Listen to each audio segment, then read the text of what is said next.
And we'll begin by saying that the exclusive of our learning should be for the favor of bringing the hostages home and protecting our soldiers, protecting Am Yisrael and all the innocents, and to help bring a speedy end to this terrible, terrible war. Amen. So last time, I wanted to just make a comment about something that came up when we were doing the Torah Tanima. So just to remind you, Michael Werner, did you have a chance to listen to last week's shir? No. Okay. So I'm not sure what I'm going to talk about now. I don't know how important it is for you to have heard the entire shir, but I want to bring up something that came up when we were learning the Torah Tanima.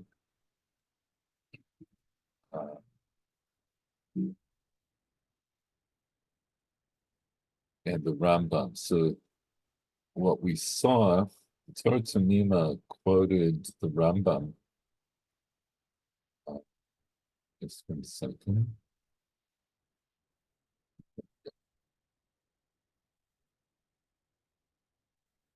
We talked a lot about this drasha of Eila HaMitzvot. So what was the drasha? It said, Eila HaMitzvot asher tzivah Hashem et Moshe al b'nei Yisrael b'har Sinai. This is the last pasuk of Vayikra. And our Gemara here in Yoma quoted this drasha, or a variation of this drasha. It said, Eila mitzvot, ikan sheina navi l'rishai l'tchadesh davar me'ata. So this teaches us that a navi can't come along to innovate something or anything from now on. And so we understood that the basic idea of this is that the nevuah of Moshe was the Torah. Moshe was the only one who got that nevuah and who would ever get that nevuah. So another navi can't come along and say, I had a nevuah that's going to add or take away from the Torah in any way. What we saw when we learned the Gemara in Tzimura a couple of shiurim ago is we have this story of 3,000 halachot being forgotten during the days of mourning for Moshe Rabbeinu. And the Gemara there said that, so the people said to Yoshua, ask, meaning you should ask Hashem, either ask through the Urim Tumim or in your capacity as a Navi. And he answered, Lo b'shamayim, it's not in the heavens. And then people asked Shmuel.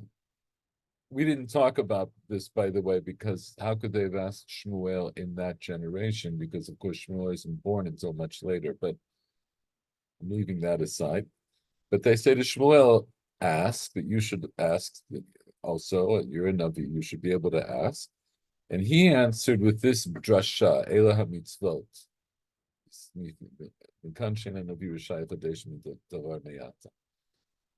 And so I talked a little bit during that shir that was last week. So we thought I mentioned that the way I learned it to begin with is that there is a difference between those two drashot. Although in the end, when the Torah Tamima discusses it, because he brings the Rambam, and the Rambam, when he brings this concept, which is in should have brought this up again. It's Hilchos Yesodei Torah. I think it's Perek Tet. Just 1 second. Let me see if I can get it quickly. I apologize. It's not an excuse, but I've been spending the last few hours trying to find a particular source, which I haven't been able to get, so it distracted me. uh, which is not an excuse because I should have gotten it days ago. But uh, one moment.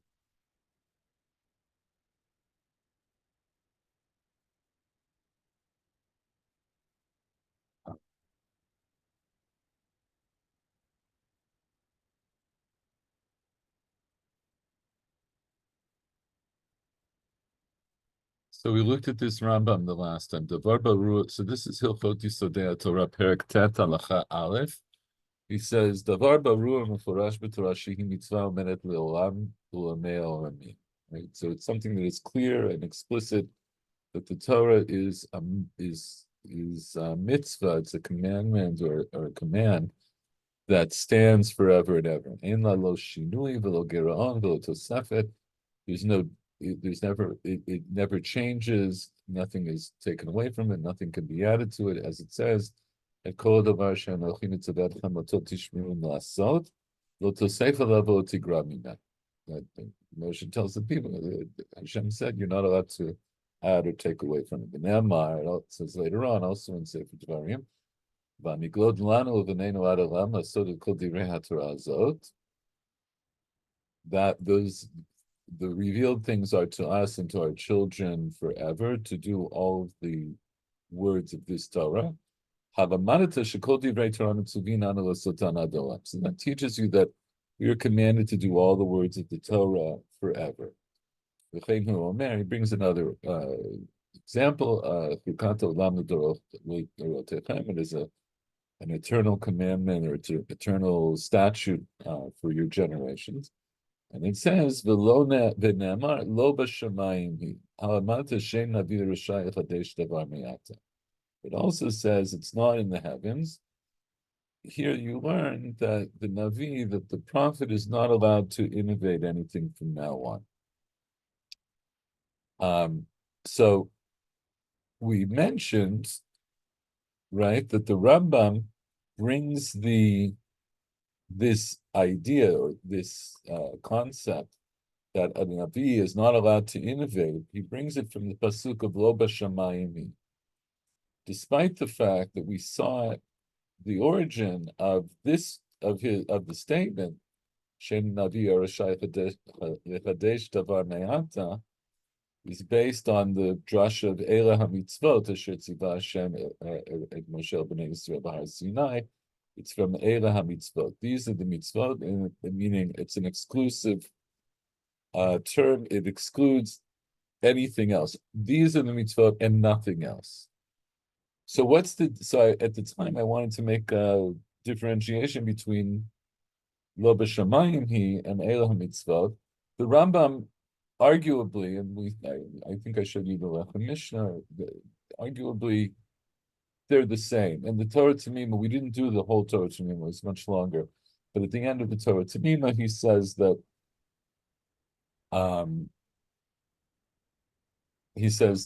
the Torah often repeats itself with different words, and especially things that we find later on in Devarim, which are right. Devarim is Mishnah Torah; it's the repetition of the Torah.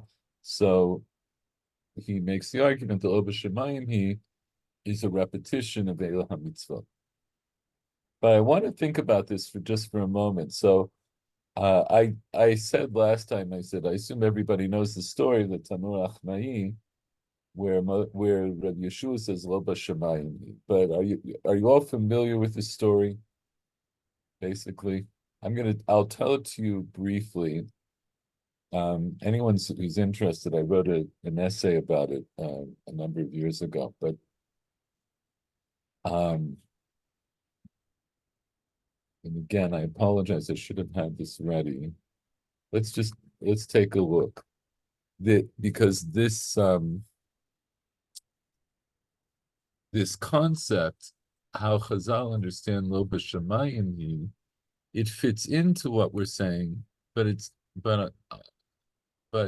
on the face of it, it's not the same.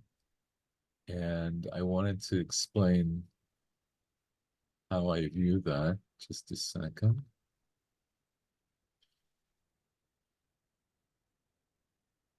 So, um, so Gemara in Baba Metzia, Daf Nun Tet. The end of Daf Nun Tet Amud Aleph. In Klar, I'll go through the whole thing. We learned there in a Mishnah, Chatchu Choliot Benatan Chol Ben Chulia LeChulia, Rabbi Yoaz Metaher B'Chachamim Metamim. So this is a din in Kelim. What if you have a tanur? So remember, a tanur, an oven, was a kli cheres. It was an earthenware vessel. It was shaped in a it was with four sides and a top, the four sides coming up at an angle to the top. And the idea of the tanur, the engineering of the tanur was such that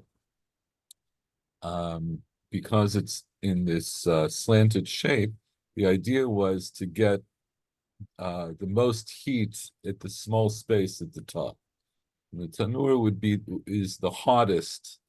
It yields the most heat for cooking of the various kinds of ovens that were used at the time. So the Mishnah brings up this interesting case. If you took an oven and you cut it into sections, and you put sand between each section, Rabbi Yoaz Metaher. Rabbi Yoaz says that's the kli tahor, meaning what? If you have a kli cheres, I think as we've mentioned before, if a kli cheres becomes tameh, if it itself becomes tameh, there is no way to make it tahor as such. You have to break it. The only tahara is by breaking it. So what if you take a tanur and you cut it into sections? So you've already, as it were, broken it, but you space it in between with sand, which I guess you attach in some way. So Rabbi Yezer says if you do that, then it's tahor. It becomes tahor, meaning it can't become tameh. The Chachamim are mitmein. They say no, it could still become tameh.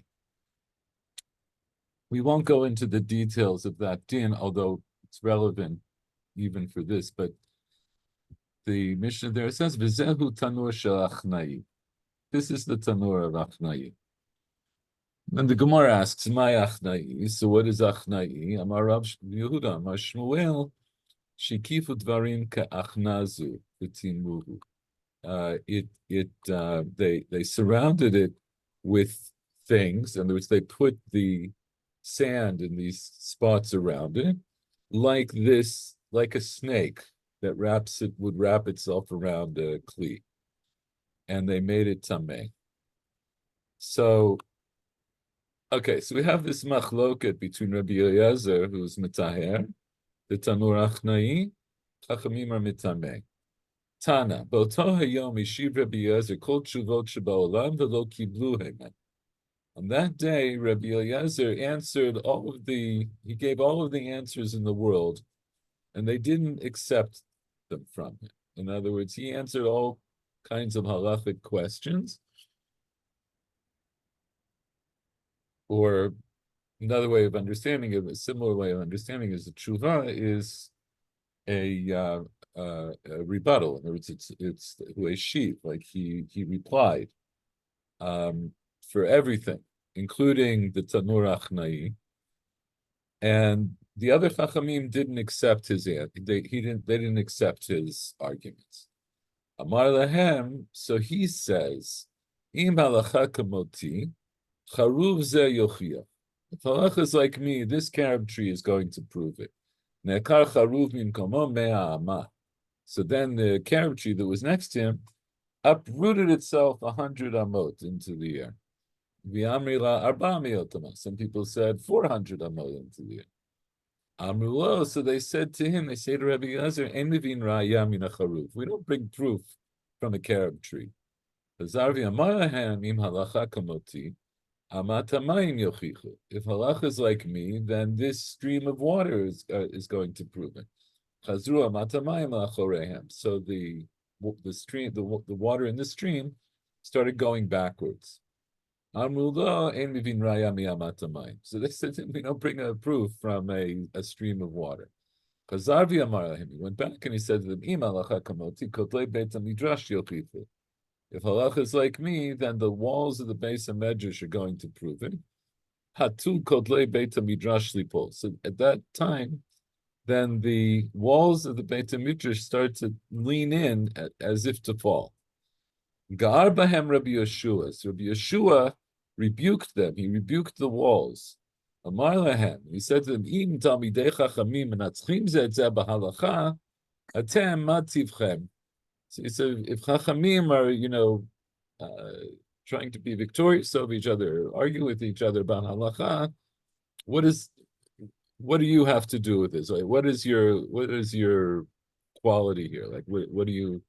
How can you get involved? Okay, so slightly different than what in the previous ones, where everybody said to Rabbi Eliezer, we don't bring a raya from this, we don't bring a raya from that.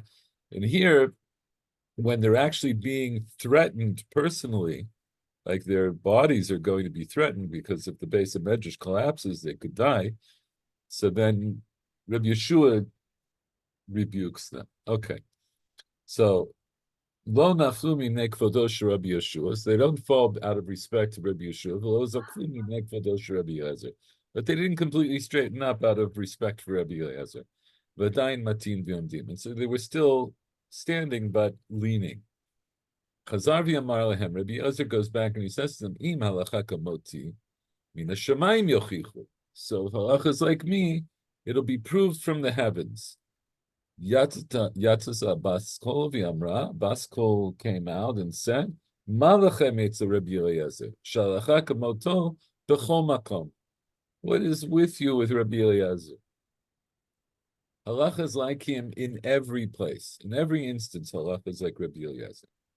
Right? So this heavenly voice comes out, and in the time of Chazal, which was recognized as being after the time of proper prophecy, this is like the next level down from prophecy, to have this idea of the bat kol, that a heavenly voice comes and speaks.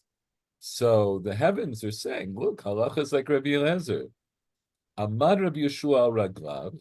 Rabbi Yeshua got up on his legs. V'amar lo b'shamayim hi. It's not in the heavens.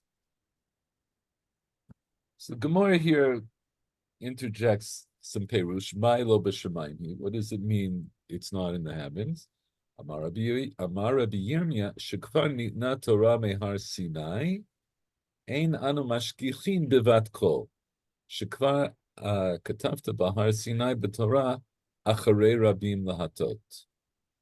Rabbi Yirmiyah explained this idea of lo b'shamayim hi as follows: the Torah was already given at Har Sinai, so we no longer pay attention to the bat kol, because you, Hashem, you already wrote in Har Sinai in the Torah that we go after the majority. I want to read a little bit further on, but I want to analyze this a little bit more, and then you'll see how I want to relate it to what we did last week. Ashkache Rabbi Natan Eliyahu. Rabbi Natan was found. He was visited by Eliyahu. By Eliyahu. This idea of the Magid, right? That a heavenly person comes to learn with people of a high enough spiritual level, then a Magid will come and learn with them. If you are at a high enough spiritual level, Eliyahu himself would come to learn with you. So Rabbi Natan was of such a level, and Eliyahu would come to learn with him. And so when Eliyahu was visiting, as it were, Rabbi Natan says to him, what did the Kadosh Baruch Hu do at that moment?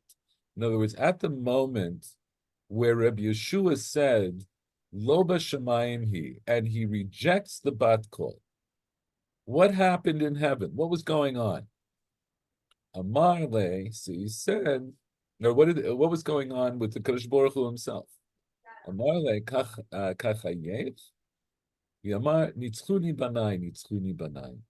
Kadosh Baruch Hu smiled, and he said, my sons have been victorious over me. My sons have been victorious over me. So, and the story goes on, but I'm going to leave, for our purpose, and leave it like this. So let's think for a moment here. So what's this pasuk of Lo Bashamayim? Where is that from? So this is in Parshat Nitzavim, and the actual context is not exactly the way it's being brought here, as we'll see. So this is, Nitzavim, it's toward the end of Dvarim, meaning particularly toward the end of Moshe Rabbeinu's life. And he says here in Perek Lamed, Pasuk Yod, just a pasuk before, Ki mitzvah zot asher anochi mitzavcha hayom, lo nifleiti mimcha v'lo chokarti. This mitzvah that I'm commanding you today, it's not separated from you and it's not far from you. Lo b'shamayim hi, it's not in the heavens. Lemor mi yaleh lanu hashamayim v'yikacheh lanu. Who will go up to the heavens and bring it to us? V'yashmiyenu ota, and then teach it to us v'nasena, that we would do it. V'lo me'ever leyam hi, it's not across the sea. Lemor mi yavor el ever hayam v'yikacheh lanu v'yashmiyenu. Who's, nobody has to go across the sea to get the Torah to bring it here.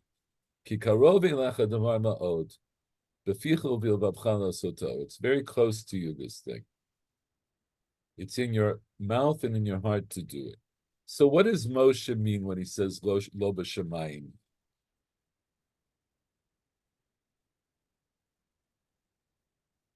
Basically, that it's within both our capacity and our responsibility. Finish your sentence. Oh, so I mean, fulfilling the mitzvah, or fulfilling the mitzvah. I mean, it's, I guess, in the singular, but I think it would mean sort of the whole corpus of mitzvot is both within our capacity and within our duty. Yeah, very good. And so Moshe brings as an example to say, look, it's not in the heavens.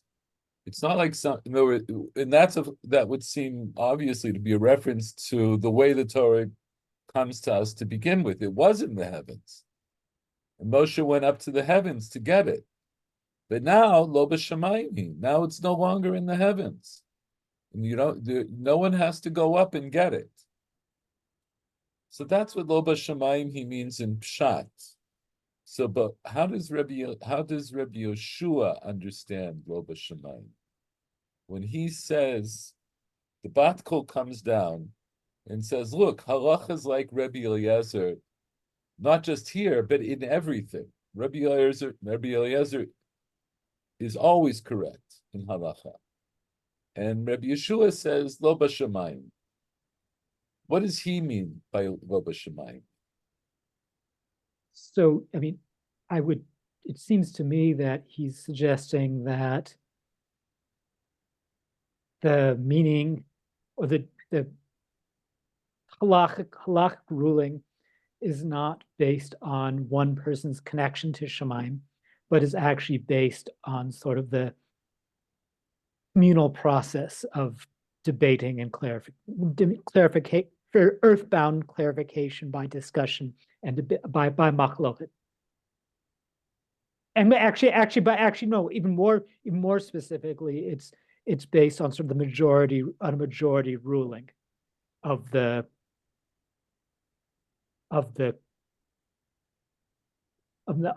rabbis. Okay, so you're explaining it based on what Rabbi Yirmiyah says about it, which is absolutely fine. Rabbi Yirmiyah says, what my lo b'shamayim, what does it mean? That the Torah was already given at Sinai, so we don't listen to the Bat Kol, because the Torah itself says to go after the majority. So you're trying to explain it based on that. But I'll expand on that in a second. But before we even get to Rabbi Yirmiyah, when Rabbi Yeshua stands up on his legs and says, Lo b'shamayim hi, what did Moshe mean by Lo b'shamayim hi? And what does Rabbi Yeshua mean like by Lo b'shamayim hi? So Moshe is saying that, it's not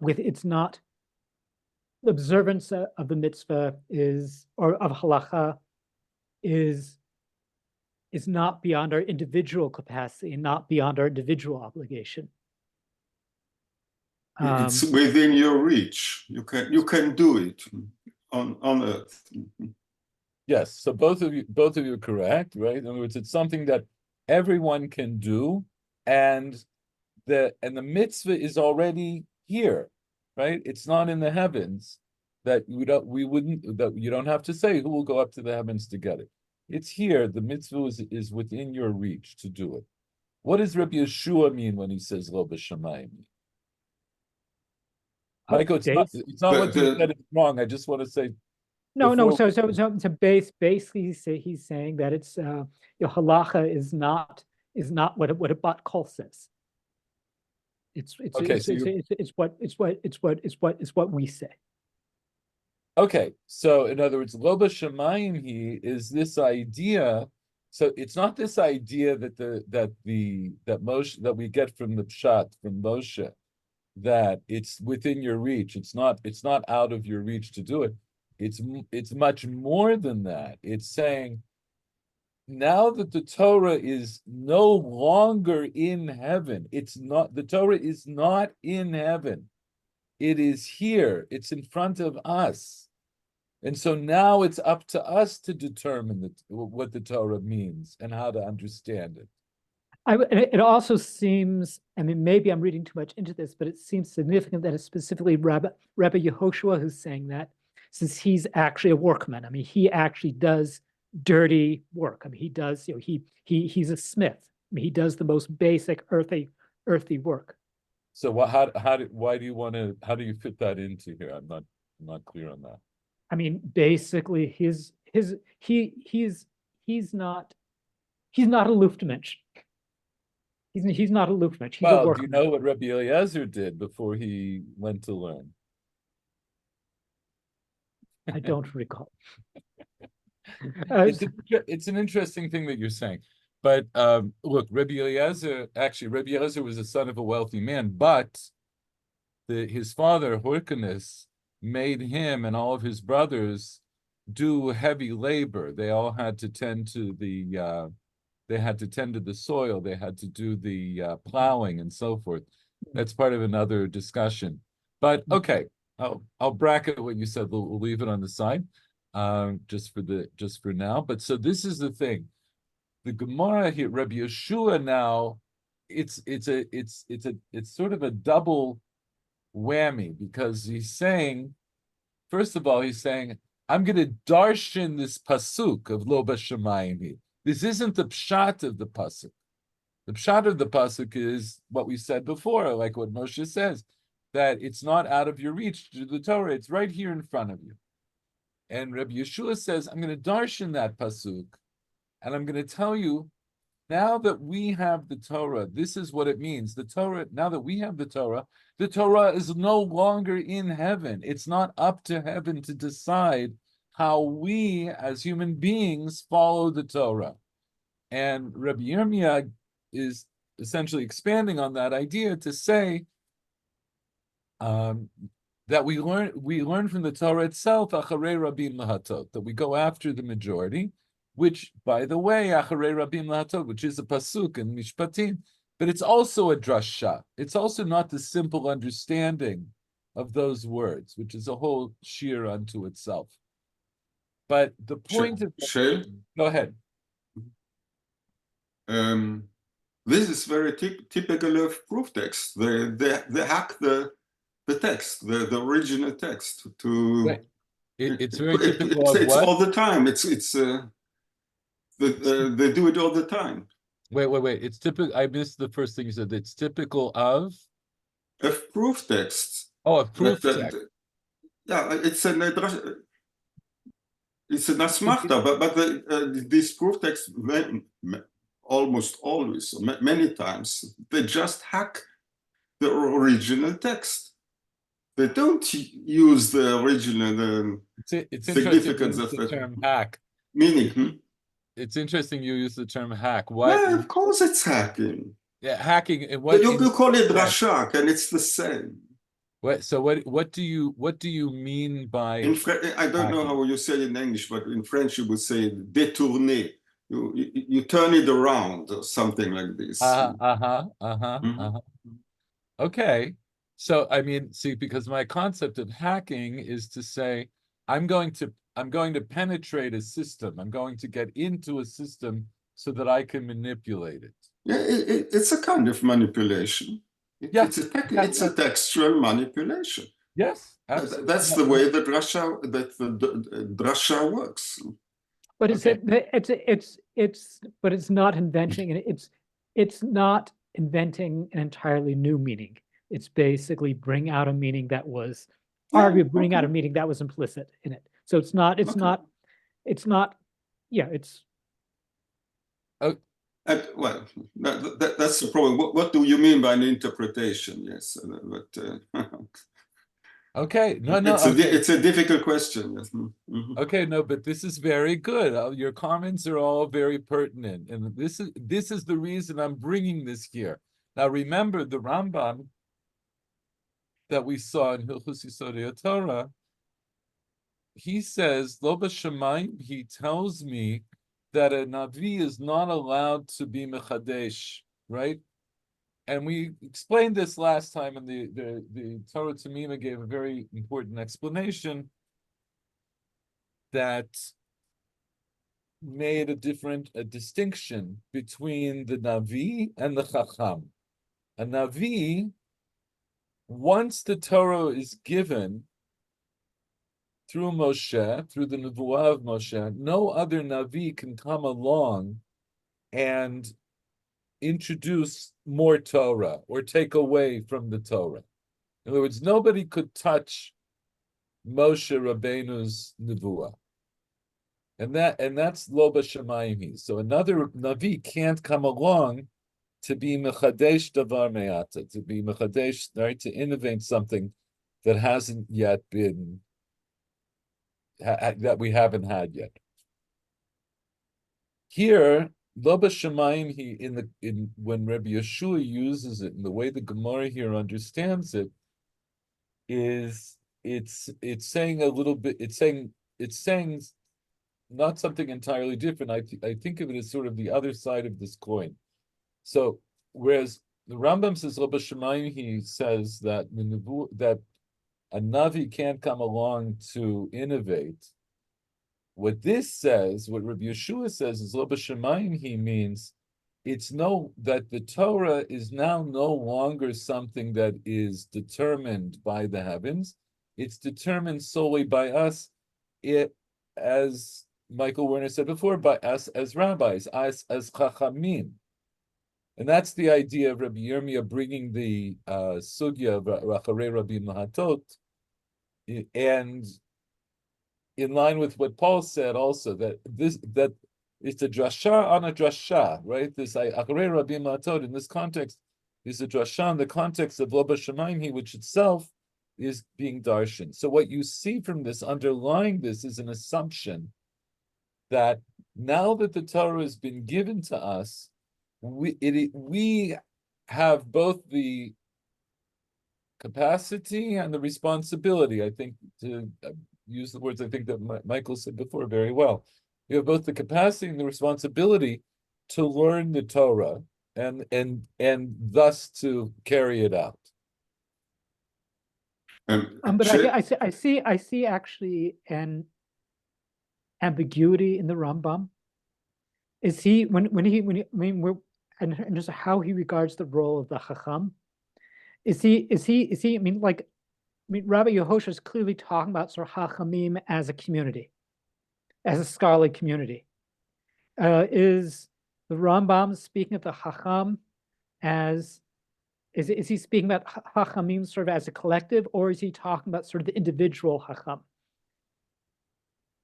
Well, I mean, a Hacham who maybe has a mastery of a body of texts and of a certain tradition of learning, but is not necessarily, and maybe in conversation with the tradition in that way, but he's not clearly. I mean, I'm not sure that you mean the Rambam here. So the Rambam here, I do mean the Rambam. I do mean the Rambam. well, the Rambam here isn't talking about Chachamim. Okay. That's why I'm not sure that I think Okay. you. So. Well, I mean, I think the Rambam is talking about. Okay, yeah, fair enough. I was extrapolating too much from what he's saying. No, he's not talking about the Hacham. He's not talking about the Chachamim. What I mentioned, Paul, just 1 second.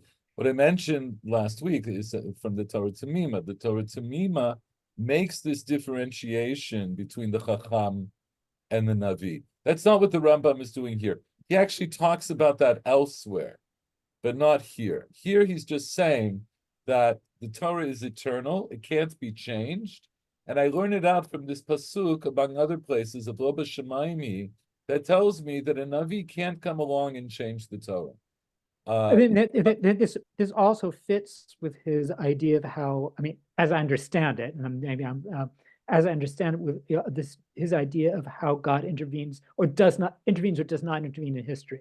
So this idea of God sort of as a prime meter, as a kind of prime mover, who maybe set things in motion on Sinai, and then sort of an Aristotelian framework. That may be pertinent, and I'm going to leave it at that. Okay. Paul, what did you want to say? Yes, this Lo Bashamayim, this goes much further than the other idea that the law has been forgotten and somehow you manage to rebuild it. And this is the trick. Well, maybe you don't like it. This is Rambam's trick, because Rambam, when he offers an interpretation, he claims, I remember in Moreh Nevuchim, he claims that the real interpretation has been lost, and he himself, through his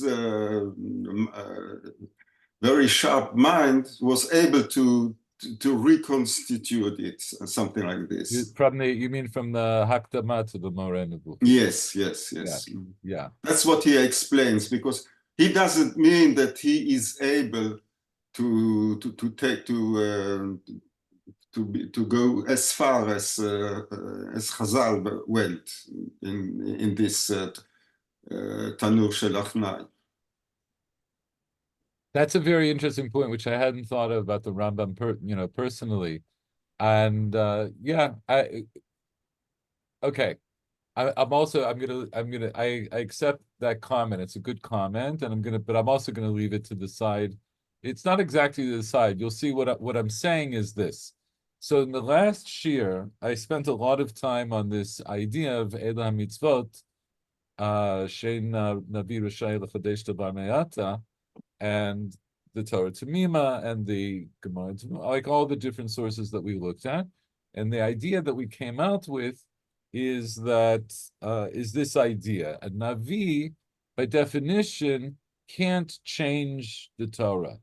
There is one Torah, that was the Nevuah of Moshe. No other Navi can come along and change the Torah in any substantial way. Not in a small way, not in a large way. You can't add to it. You can't take away from it. You can't change it. What do they do with Yecheskel? Well, that's a whole we mentioned this, so that's why the Gemara tells us in Gemara and Shabbos. It's the Beit Shlishi or something. You mean about that? Not just that. Not just only the Beit Mikdash. He has got many mitzvot, so to say. Yes. The Gemara in Shabbos says the Bikshu Chachamim lignoz et Sefer Yechezkel ki dvarav trim et divrei Torah. The things that are soter, they actually contradict. And then one of the Tanaim sat down and he wrote a perush to reconcile. That's a separate discussion, which I'd be happy to talk about. It's also one of my topics that I'm quite interested in, but I don't want to digress too much. But the point is that there is this idea, there is this idea that the Chachamim understand that, right? Chazal writ large understand this. So we have this situation where nevuah, there are different levels and different stages of nevuah. So the highest nevuah was Moshe Rabbeinu. His nevuah is the Torah. As the Gemara says, his nevuah was Bas Baklaria HaMe'ira, right? It was like through the looking glass, but through illuminated glass, as it were. In other words, the idea that it's the metaphor is that when you look through glass, if the glass is completely clean and completely clear, then you can see clearly. Nonetheless, there's still a barrier between you and what you're looking at. And the other Nevi'im, they had their Nevuah Bas Bakluria Halo Me'ira. It was through some kind of an unclear glass. So it was distorted, or it wasn't seen in a clear fashion. And you see that generally speaking, except for example, some passages in Yechezkel, but generally speaking, the way Nevi'im speak is through metaphor. It's often poetic, it's often metaphorical, and it's not in this straightforward way, as it were, that Moshe gives us the Torah. Nonetheless, and this, of course, is basic to Chazal. This story that we just looked at in Baba Metzia is very, very basic to understanding the way Chazal understood themselves and where they are in the line of Shalshelet HaTorah.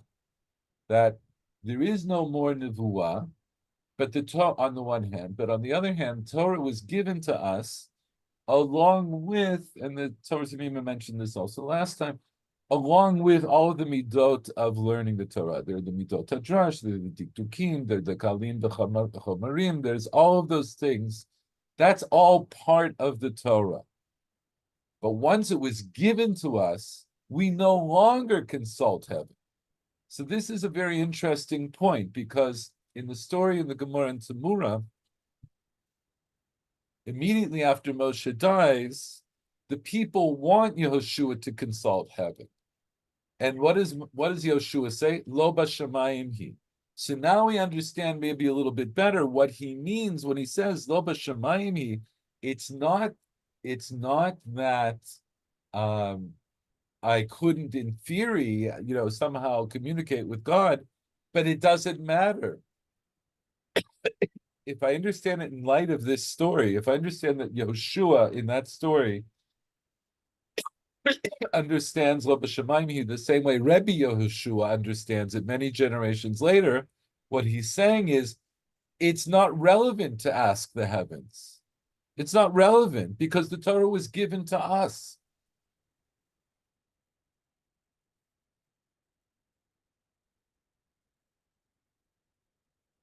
It's already residing on earth. Huh? What happened? What? Sure.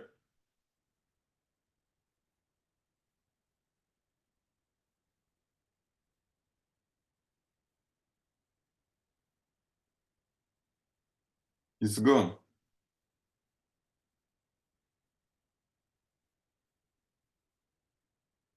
Shell? No, we don't hear you. I don't hear you. Back, just you're muted, Shal. Yeah. Am I okay now? Yes. Okay. Just to tell you, since I cut off the Wi-Fi in my apartment a few months ago because I was out in the country, and I'm just giving the sheer tethering my phone to the computer. So usually it's pretty reliable, but in any event, Michael Warren, are you trying to say something? You're muted.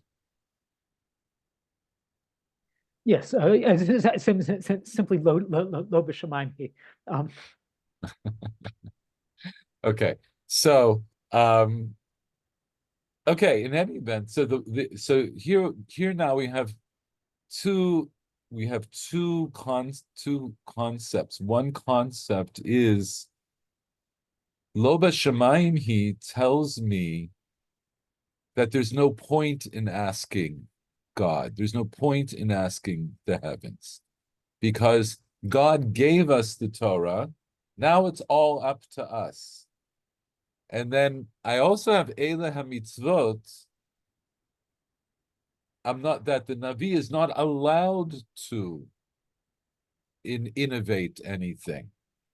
As in the conclusion of what we saw from Torah Tamina last week is the Navi is not allowed to innovate any aspect of the Torah in his capacity as a Navi, in his capacity as a prophet.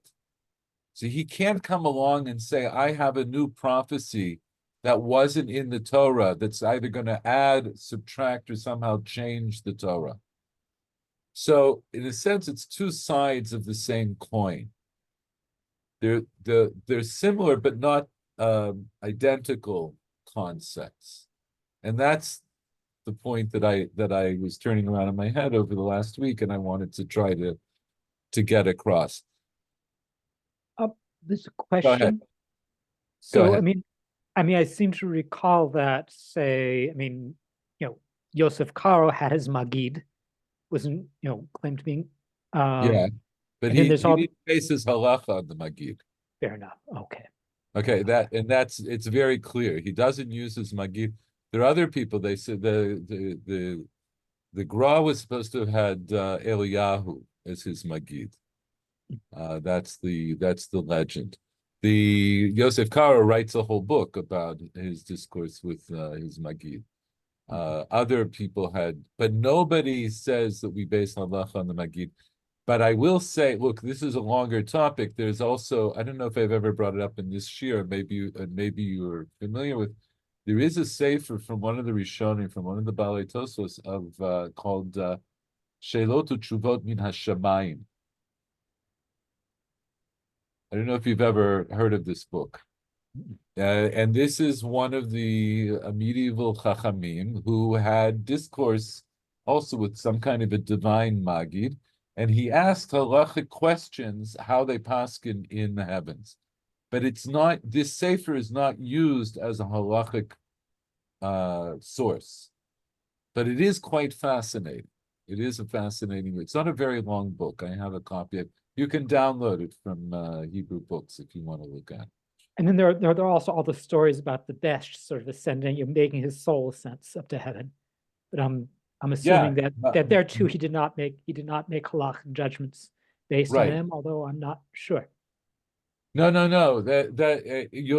We have many such stories, certainly from Hasidim, but not only from Hasidim.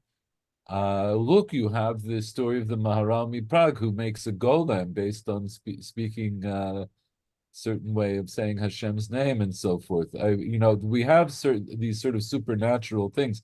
They're not halachic sources.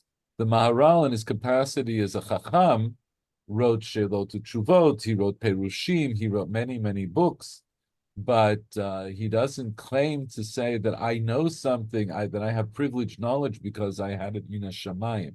In other words, basically from the time this Gemara here in Baba Metzia of the Tanur Achnai, the story of the Tanur Achnai, this is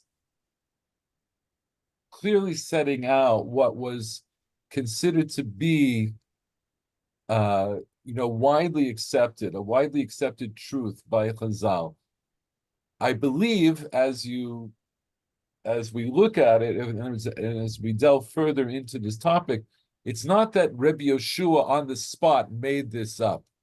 This was something that was clear to him, and it was clear to all of the other Chachamim, although Rebbe Eliezer didn't necessarily accept that. That's part of a much longer discussion. But the only reason I'm bringing it here in the context of what we're doing is because of this idea, because we have the idea of Eila Mitzvot, that a Navi is not allowed to be Mechadesh. But I also have Lo B'Shamayim, which tells me that there's no point in consulting the heavens because it's all in our hands. So those are two, as I say, they're two concepts. I see them as sort of two sides of the same coin, but worth pondering. I'm sorry, 1 second. Okay. Could you also think about it that it's a rejection of oracles? It No. certainly is that. That's also true. It's rejection of oracles for making halachic judgments. It's not necessarily a rejection sort of in other contexts. That's also true. You're both right. Because we see, I mean, we see a kind of oracular authority in so many other parts of, among very mainstream figures. I mean, it's not out there. But I'm not sure what you're referring to. Can you give me an example of what you mean? Well, I mean, it's like Carlo's conversations with his Magid. Oh, okay. Or the whole idea, or the whole idea of a Magid, or the whole idea of a Aliyat Neshama.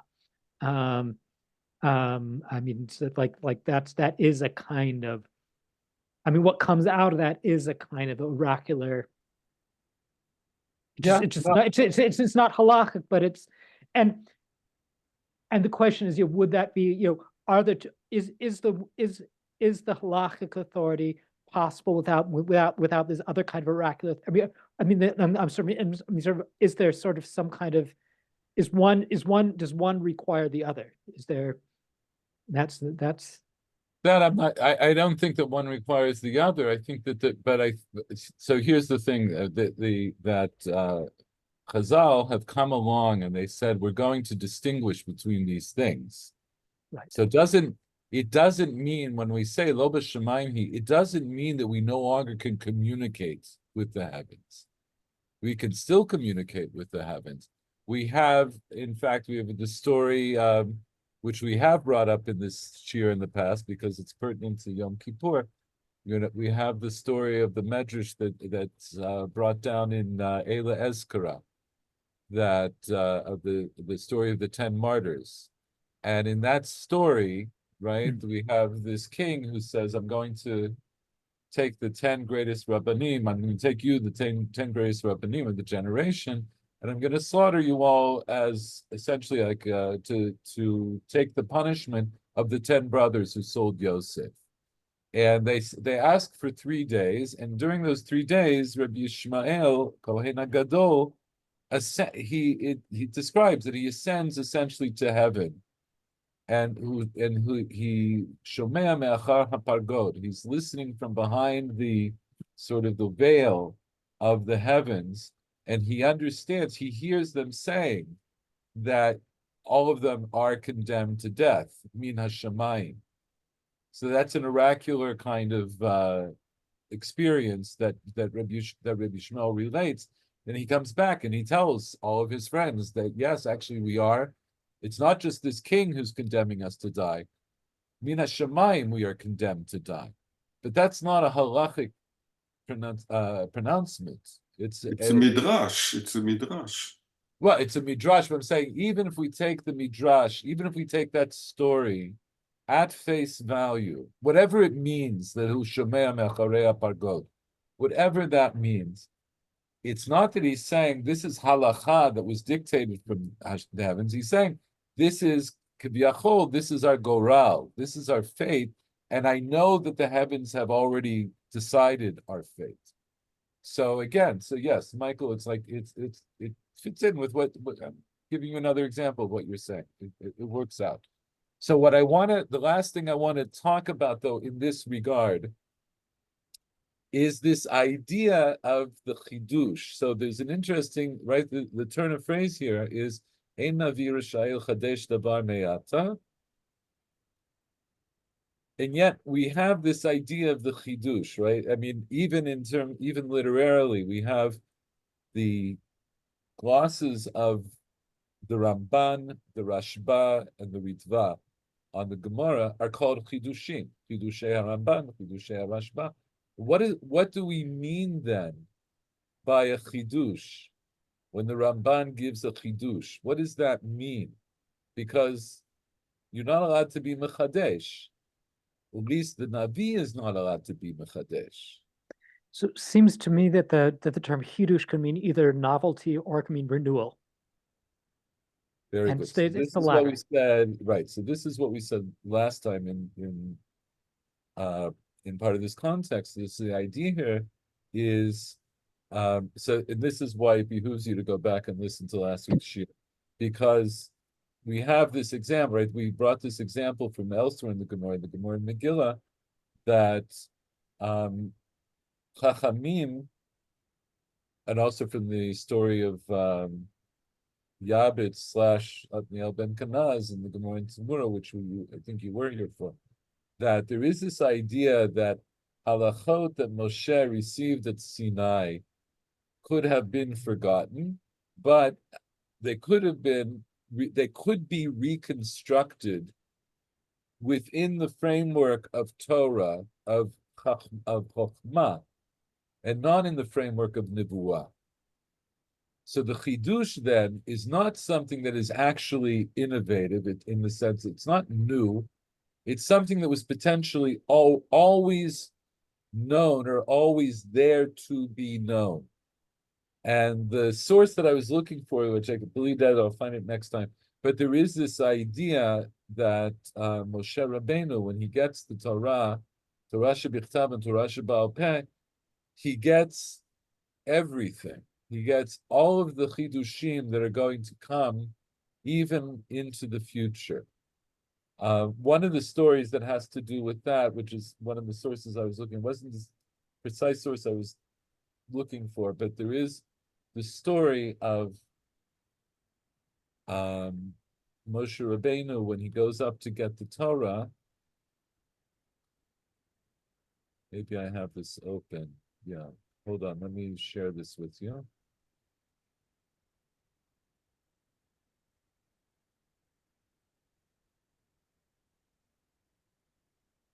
We have the Gemara in Menachot.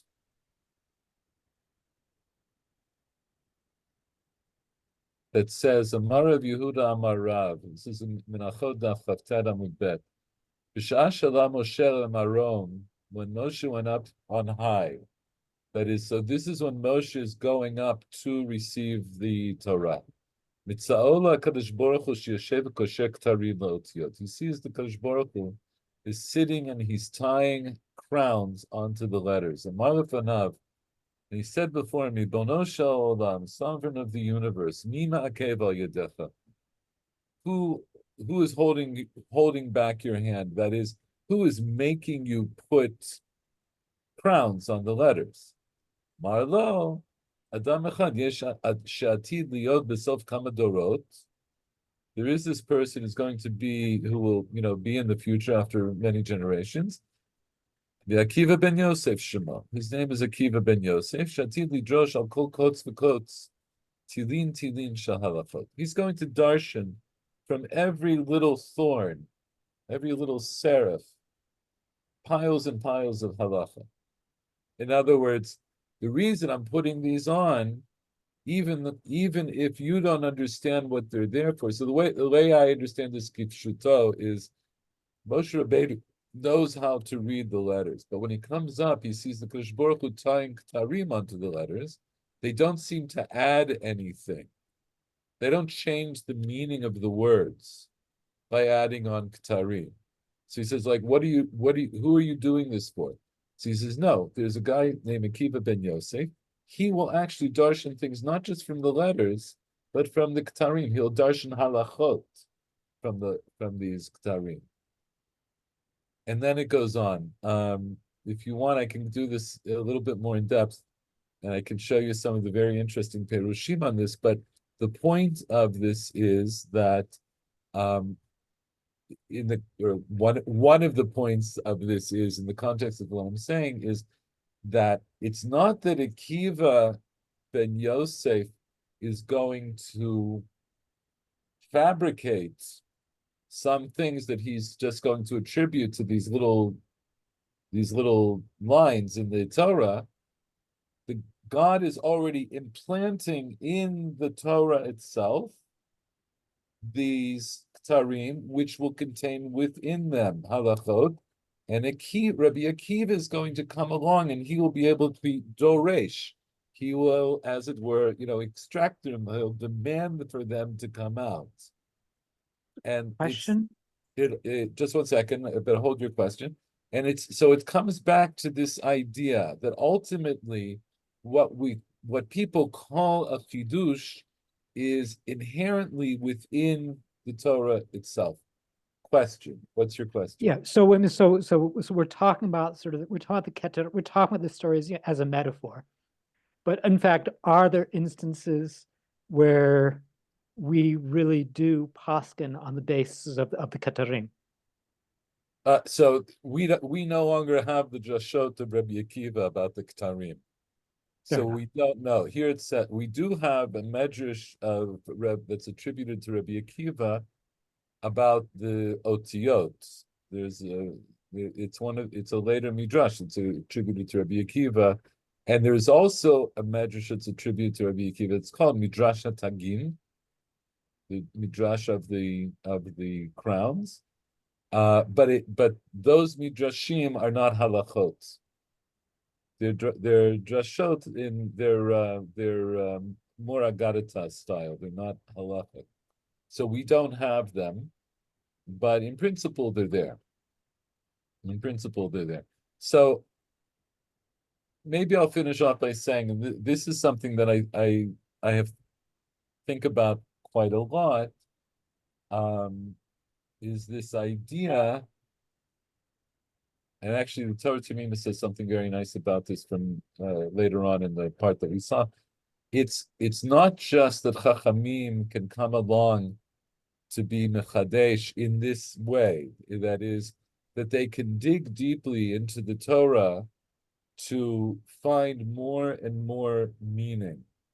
It's not just that they can do it, but that's actually part and parcel of what it means to learn Torah. And to put it in maybe a broader form, when each of us learns Torah, in whatever way we learn, and whatever level we learn, we're always going to learn it in a way that's particular to us. Because we all have different backgrounds, we have different capacities, we have different ways of looking at things, we have different relationship to the language.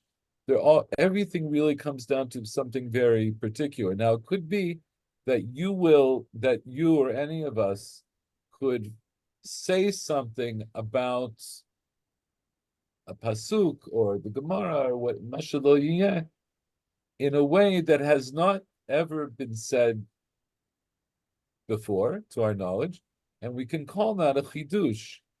But the way Chazal will understand it is if that's something that rings true. I'm adding this idea that it rings true. There's an idea that it still has to fit into kind of a rubric of how we learn.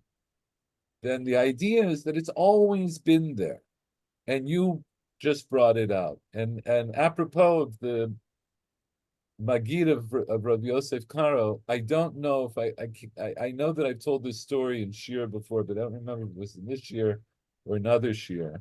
So you can stop me if I told it to you in this year. But there is a story of Rabbi Yosef Karo with his Magid, where Rabbi Yosef Karo had been stuck on understanding a particular Tosfos for several days. And he worked on it day and night. He couldn't crack it.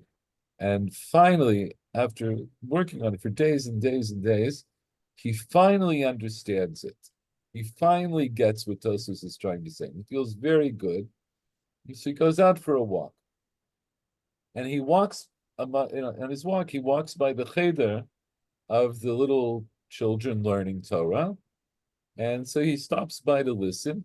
And here they are. They're repeating the Tosfos with the pshat that he just get, it took him days to figure out. And then he was really disheartened because he thought, oh my God, little children can understand this and I couldn't understand it. So when his Magid comes to visit him, his Magid sees that he's downhearted. So he says, "What's the problem?" And he explains the whole story. And the Magid says to him, says, "No, you don't understand. Until you understood the Tosfos, until you brought that Torah into the world, or I would say, context of what we're saying, back into the world, no one could understand it. But once you brought it into the world, even Tinokot Shel Beit Rabban could understand. But it fits into this whole idea that we can, and I think we have this experience also when you learn a certain perush, what it mashalo, yeah, it could be a modern perush, it could be a medieval perush, but it rings true to you. It really feels like, yes, it really has enlightened something, and in such a way that it seems so obvious. And that's one of the ways that it rings true. This is when it seems obvious, there's a certain truth, I would say, that comes out of it. So I'm going to open the floor for any last comments. I took much longer talking about this than I had planned. So I'm not going to start the next sugya. We'll do that next week, but I'm open to hearing any last comments that people have about this topic. Yes. Yes, that's the question. If every invention is a discovery, if every discovery is an invention, or the other way around, yes. And there is no. And you mean not just in Torah, you mean in general? No, in general, yes. Right. Mm. Right. It reminds me also this midrash about I don't know, it's a midrash, it's a legend about when a baby gets born. So this is a legend which comes from the Greeks, because they also had this legend that the baby forgets everything, and later on, all invention is a remembrance. Yeah, right. So Yes. right, we have it as it's an You know, you have to, there is an angel which the angel does this. slapped him here. Right? Yes, yes, and then you forget everything. Nida. Yes, yeah. There's a Gemara in Masechet Nida that the angel. It's a Masa. Okay, okay. I'll bring you. It's a midrash. It's a midrash. Yeah, it's an agarita that's brought. It's an agarita that's brought, and I think it's around Daf Chaf. I'll have to look it up. It's in Nida that he gets slapped here, so that's why we have this little impression above our lips. But it points to this idea that actually embedded in all of us is all of the Torah, and it's just so an innovation, a chidush, is also always a remembrance. It's a remembrance. Yafeh. Right. It fits. It fits in very well to this whole concept. Yeah, very, very good. So it's not just that Moshe Rabbeinu had all of it, but in principle we learned all of it too. And now all when we were trying, born, yes. when right before we're born, it gets slapped out of us, and so we spend the rest of our lives trying to reconstruct again. To reconstruct it, yes. And that's what we try to do here every week when we sit down to learn. We're trying to just, as we used to say in yeshiva, I'm just a pashut yid making a laning in the blot. I'm just simple Jews trying to read the Gemara, but reading the Gemara, this is what it involves. So when I give shir here, I'm not trying to innovate. All I'm trying to do is understand what's in front of me. And if it comes out as is something new, maybe I'll leave you with this. I'm certain I brought up a number of maybe a couple of years ago, but there's an interesting Ramban. Ramban wrote after his Kiddushim on Hilchot Nida, he wrote a short summary of Hilchot Nida Bizman Hazeh, which is relative. Like Masechet Nida is quite long because it encompasses a lot of dinim of Tumah and Tahara that have to do not just with Nida, but also with Nida. Bizman Hazeh, it's not that much. But he writes in this Hakdama, essentially that you might ask why am I writing this book? Because I'm preceded by the Ravad, by the Ravid, who wrote this. He already wrote a sefer, the Balei Nefesh, which is Hilchot Nida. And of course, the Ravid was a contemporary of the Rambam, but no less a Talmid Chacham than the Rambam, and he was a great man, and his work was highly respected. So the Ramban says, you might wonder why I'm writing it if the Balei Nefesh was already written. And he says, because actually in every generation, it's worthwhile or sometimes necessary for people to come along and re-explain halacha, to re-explain these things in a language that speaks to that generation. And that's why I'm writing it. I mean, the truth is that, and he also doesn't agree with the Ravid in every point, but of course, generally he does. But what he's saying is something very basically true, which is why nowadays we still give shiurim, we still write new books, we still do, people are constantly, hopefully trying to learn Torah and to bring it to the masses in any given generation in whatever language is going to be understood. So, Bezrat Hashem, we should be zocheh to learn much Torah, and hopefully we'll meet again next week. And then I will continue in the Gemara about Shiur for Shtiyah and Yom Kippurim. And that's it for tonight then. Laila Tov. Thank you. Laila. Good night. Bye-bye. Bye-bye.